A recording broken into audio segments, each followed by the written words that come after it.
Amatrices, amateurs de cocktails, bonjour et bienvenue aujourd'hui dans cet épisode un petit peu spécial qui a parlé du cocktail national du Brésil avec mon meilleur accent, la caipirinha.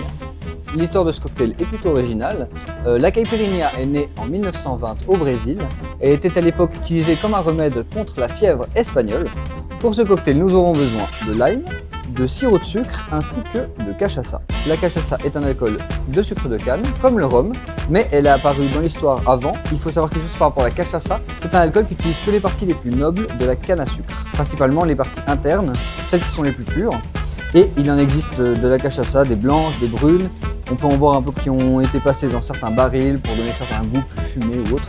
Voilà, il y a plein de sortes différentes. Ici on est sur une basique de chez Basique. Pour ce genre de cocktail, il n'y a pas forcément besoin d'aller taper dans le haut. Mais évidemment, si vous utilisez une cachaça de meilleure qualité, ça sera toujours meilleur.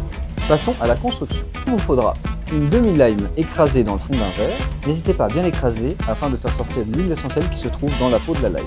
Ça apportera un côté un peu plus herbacé à notre cocktail. Ensuite, il nous faut de la glace pilée. Vu que je n'en ai pas à la maison, on va devoir la créer. Il faut utiliser un linge propre, y mettre vos glaçons et à la bonne franquette, on va taper dessus avec un maillet. Vous pouvez utiliser votre pilon, ça marche aussi très bien. Le coin d'un mur, essayez de prendre un mur qui n'est pas trop fragile non plus et tapez bien fort. Une fois que vous avez terminé et que vos voisins vous ont maudit sur plusieurs générations, vous pouvez verser votre glace pilée dans le verre et ensuite on va verser tout ce qui est liquide.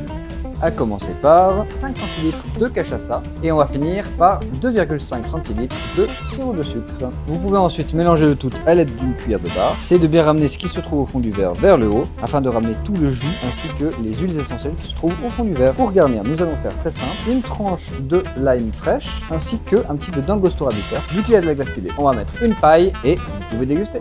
Vous venez de terminer votre caipirinha et vous pouvez maintenant passer à la dégustation et me dire ce que vous en pensez.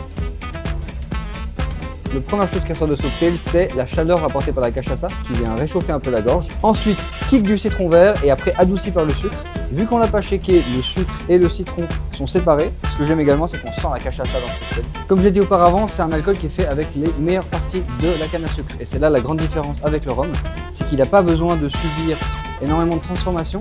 Donc c'est un alcool qui aura un goût très fort de canne à sucre justement, cette espèce de côté un peu quand même plus rustique que le rhum de base. Et moi je trouve que c'est super intéressant de travailler avec, c'est très très bon. Je vais vous préparer d'autres épisodes avec la cachaça parce qu'on peut en faire aussi autre chose que ce cocktail le plus connu. Mais pour l'instant on commence par ça, par les bases, en espérant que cet épisode vous aura plu. N'hésitez pas à liker, vous abonner, partager également, ça me ferait vraiment plaisir. J'ai vu qu'on commençait à une petite centaine sur la page. Merci beaucoup de vos abonnements et de votre soutien, ça me fait vraiment plaisir. N'hésitez pas à me dire les choses à changer, les choses que vous aimeriez voir. S'il y a des cocktails qui vous intéressent à voir, vous avez entendu parler de cocktails et vous voulez que je le voie en vidéo, c'est avec grand plaisir. On vous souhaite sur ce une très bonne journée, une très bonne soirée et en espérant vous revoir autour d'un verre.